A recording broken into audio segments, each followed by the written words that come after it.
आपने कभी झूठ नहीं बोला। जो हुसैनियत का जिक्र करता है वो कभी झूठ नहीं बोलता। इसे मैंने आपसे कभी झूठ नहीं बुलवाया, मैंने आपको कभी इस्तेमाल नहीं किया, मैंने आपको सच दिया। लेकिन देखो चीजें बेनकाब होना शुरू हो गई। देखो बस थोड़ी देर और है, देखो बस चलने में और है, देखो बस फिर उसका कहर कैसे नाजिल हो जाए। बस मेरी जाने की देर है, फिर देखो तुम क्या हो जाए। या रसूल अल्लाह, आपके उम्मतियों ने आपके एक उम्मती की इज्जत की लाज ना रखी। या रसूल अल्लाह, आपके उम्मतियों ने मुझे बरहना कर दिया। मेरा बरहना जिस्म शेयर करने वाली मेरी अपनी थी और दिखाने वाले गैर। इन्होंने मुझे कहीं का नहीं छोड़ा। ए सैयदी, ए मुर्शदी, मेरा जिस्म शेयर करने वालों के साथ जामे कोसर शेयर मत कीजिएगा। ए मेरे सैयदी, ए मेरे मुर्शदी। 9 जून पाकिस्तानी तारीख का स्याह तरीन दिन। It was the black day of Pakistan history. मैं हूं अहमद नसीर और आप इस वक्त देख रहे हैं अहमद नसीर चैनल। नाज़रीन मोहतरम, अभी आपको एक मैं ऑडियो क्लिप सुनवा रहा हूं जो आपने आगाज़ पर भी ज़रा सा सुना। और हमारे बुज़ुर्ग हमको बतलाते हैं कि पानी हमेशा वहाँ से पियो जहाँ से घोड़ा पीता है, क्योंकि नस्ली घोड़ा कभी भी नापाक पानी को मुंह नहीं लगाता। अगर आराम करने को जी चाहे तो हमेशा आराम करने के लिए चारपाई को वहाँ बिछाओ जहाँ बिल्ली सोती है, क्योंकि बिल्ली कभी भी गलीज़, घटिया, गंदी और नापाक जगह पर सोना पसंद नहीं करेगी। और अगर आप ये चाहते हैं कि आप फल खाएं तो हमेशा उस फल का इंतखाब करें जिसको कीड़े मकोड़े छूकर गुजर चुके हैं, क्योंकि कीड़े मकोड़े हमेशा पके हुए फल को मुंह लगाते हैं। कामयाबी चाहते हैं ना, तो परिंदों की रूटीन या उनके मामूल को अपना लें, क्योंकि परिंदे ही उस वक्त पर जागते हैं जब कामयाबी आपके कदम चूम रही होती है। मगर नाज़रीन, हमें साफ पानी नहीं मिल सकता, सोने के लिए अच्छी जगह नहीं मिल सकती, और हम हमेशा लोगों पर तनकीद करके उनको कब्र और गौर की घुप अंधेरी रात में डालकर सुकून लेने को कामयाबी समझते हैं, जबकि हमसे बड़ा नाकाम इस धरती पर कोई नहीं। जी हाँ नाज़रीन, अभी वो ज़रा ऑडियो क्लिप सुनिए, और ऑडियो क्लिप के बाद मैं आपको वो हक़ाइक़ बतलाने वाला हूँ कि आपकी अक्लें गुंग रह जाएंगी। ज़रा पहले ऑडियो क्लिप सुन लीजिए। शर्मिंदगी की बात नहीं है, आपके मुझ पर यार बहुत एहसानात है यार। आपने लम्हा लम्हा बगैर कुछ सोचे समझे जैसे मैंने कहा आपने किया, और आपने देखा कि झूठ नहीं था, सच ही था। आपने जो भी किया, आपने कभी झूठ नहीं बोला, आपने कभी झूठ नहीं बोला। जो हुसैनियत का जिक्र करता है वो कभी झूठ नहीं बोलता।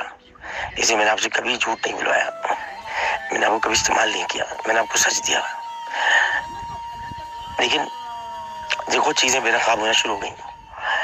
देखो बस थोड़ी देर और है, देखो बस चलने में और है, देखो बस फिर उसका कहर कैसे नाजिल हो जाए।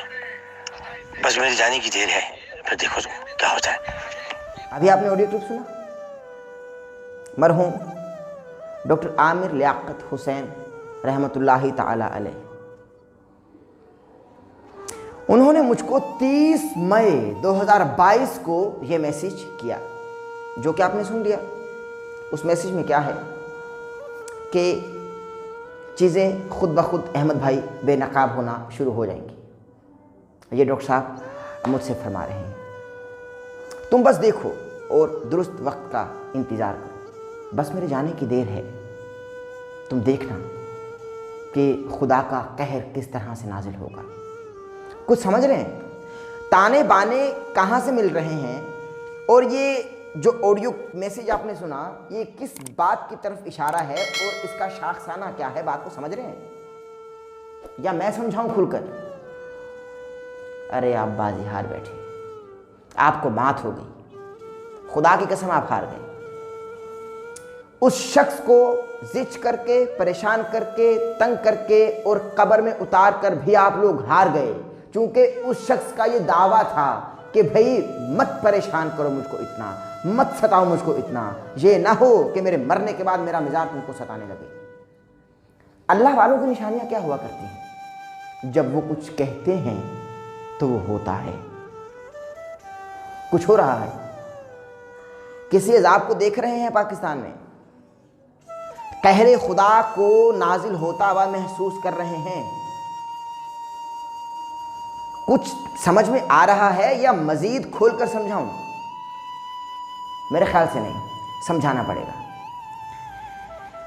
अंदरूनी सिंध में क्या हो रहा है, बलूचिस्तान में, थर में, कराची के अंदरून इलाकों में, इस वक्त क्या पाकिस्तान भर के तमाम ऐसे इलाके जो कसम पुरसी के आलम में मौजूद हैं, क्या वो सैलाब का शिकार नहीं?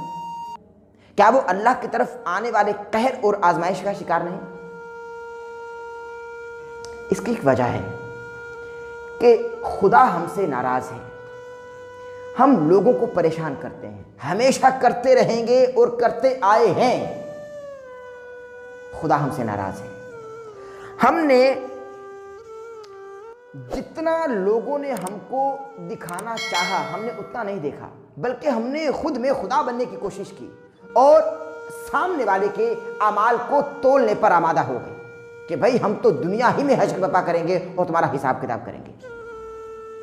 क्यों इतने हम जजमेंटल हैं कि अल्लाह को बाकायदा जज बनना पड़ता है, अल्लाह को इंसाफ करना पड़ता है, जबकि रब बेहतरीन मुंसिफ है, मगर हम उससे अदल नहीं बल्कि फजल मांगते हैं।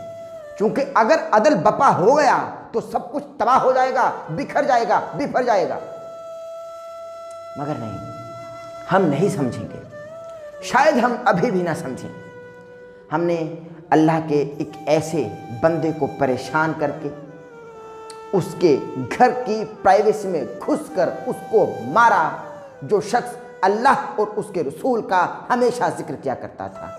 अल्लाह, उसके रसूल, उसकी अहले बैत और उसके असहाब का हमेशा जिक्र किया करता था, जो अपने बच्चों में खुश था, अपने घर में खुश था, मगर हमने उसके मीम्स बनाए, उसको परेशान किया और उसके बच्चों को उससे मुतनफर करके अलग कर दिया। हमने उसकी बीवियों को तलाक़ें दिलवाई, बेसाख्ता और खुल्लम खुल्ला, और हम खुद ही से औरतों को जोड़ना शुरू कर दिया उसके नाम के साथ कि ये औरत भी मुबैना तौर पर उसके निकाह में है, बल्कि मुबैना का जो ताल्लुक़ था वो उन सहाफ़ियों से था ही नहीं जो नाम यहाँ सहाफ़ी। हमने हर औरत को उनकी बीवी मंसूब किया। वो ये दर्द बर्दाश्त ना कर सके। बहुत अरसे से वो दर्द बर्दाश्त कर रहे थे, मगर अब इंतहा हो चुकी थी। बहरहाल मुबैना तौर पर अभी भी यही बात समझ में आती है कि मजबूत आसाब का मालिक किस तरह से इस दारे फ़ानी से कूच कर गया, यूँ अचानक ये सब कैसे हो गया। मगर बसा औक़ात हमें खामोश होना पड़ता है, चूँकि यही हिकमत है। हमारी और भी बहुत सारे सहाफ़ियों से बात हुई तो हमें यही बतलाया गया कि अल्लाह ने उनको पर्दा देकर उनको सुकून अता फरमा दिया, चूँकि आप लोगों ने बहुत परेशान कर दिया था। यकीनन आपने परेशान किया था। हमारे मुल्क में एक आमिर रियाकत नहीं बल्कि हज़ारों करोड़ों आमिर रियाकत हैं जो डिप्रेशन का शिकार है, और डिप्रेशन की वजह हम हैं, डिप्रेशन का बायस हम हैं। हमें उन लोगों को डिप्रेशन से निकाल कर असल हकीकी ज़िंदगी की जानिब वापस लाना है। खुदारा अब मीम्स मत बनाएं, अब लोगों को परेशान मत करें, चूँकि अब आप परेशान कर भी नहीं सकते। उन्होंने आपकी शिकायत आका मौला सैयदी मुर्शदी ख़ातमुन नबिय्यीन सल्लल्लाहु अलैहि वसल्लम से कर दी है, और वो लोग बाखबर और होशियार रहें जिन लोगों ने उनका जिस्म शेयर किया, उनसे सरकार जामे को शेयर नहीं करेंगे। आज का पैगाम आपको समझ में आया तो हमारे चैनल यानी अहमद नसीर चैनल को सब्सक्राइब कर लीजिएगा, बेल आइकन के बटन को प्रेस करना हरगिज़ ना भूलिएगा, ताकि आप हमारी आने वाले लेटेस्ट अपडेट से महसूस हो सकें। दीजिए इजाज़त।